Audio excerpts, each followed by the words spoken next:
In our concealed permit class, we stress to students that as an armed citizen, you have a responsibility to avoid conflict. However, in the event you find it necessary to intervene, understand that your self-defense abilities will come into question by government, law enforcement agencies, the media, and even other private citizens. Now, we don't tell our students this to deter them from carrying concealed. We just want to stress how important it is to continue their training and increase their proficiency. But how do you know if you are proficient enough? Right? That's a subjective question, meaning there are varying degrees of proficiency, and what or whom determines your competency level. I can tell you that it may ultimately fall upon a jury of your peers.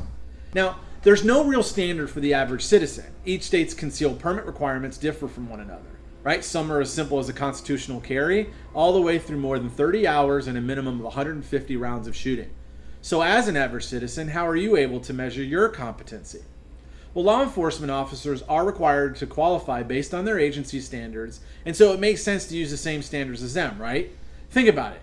It makes a pretty powerful statement to tell the court, as a reasonable gun owner, I didn't feel comfortable carrying my gun in public until my skill level was at least as good as the police officers who patrol my community. I took several training classes, and I successfully completed the state's police pistol qualification course, or whatever agency you want to use, and here's the target to prove it. Will the target and statement get you off scot-free?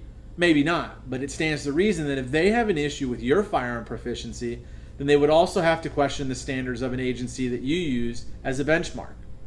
Now, the minimum standard we advise our students to use is the new FBI qualification test. Why the FBI qualification test? Well, because one, a person may have an issue with local law enforcement because of a personal negative experience they had, or they know someone who has had a negative experience.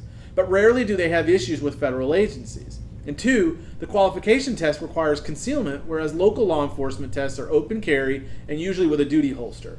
And last, the qualification test mimics CCW type scenarios, such as a bad guy at close to medium ranges, 3 to 15 yards, and the use of cover. Now, in fact, this federal qualification test is the exit assessment exam we require all students who complete our undergraduate program at Family Firearms Academy before they even go into our graduate program. Now, we encourage everyone that carries a firearm for self-defense to regularly use this or another law enforcement agency qualification test annually. Have someone sign off on the target, preferably a law enforcement or nationally recognized certified instructor such as the NRA, and save that target in the event you have to use your firearm in self-defense. Now, if you've never done this assessment before, come to our open house on September 9th and try it. We'll have instructors there that are more than happy to sign off on your target. For more information about our academy, classes, or open house, visit www.familyfirearms.net. Thank you, and God bless.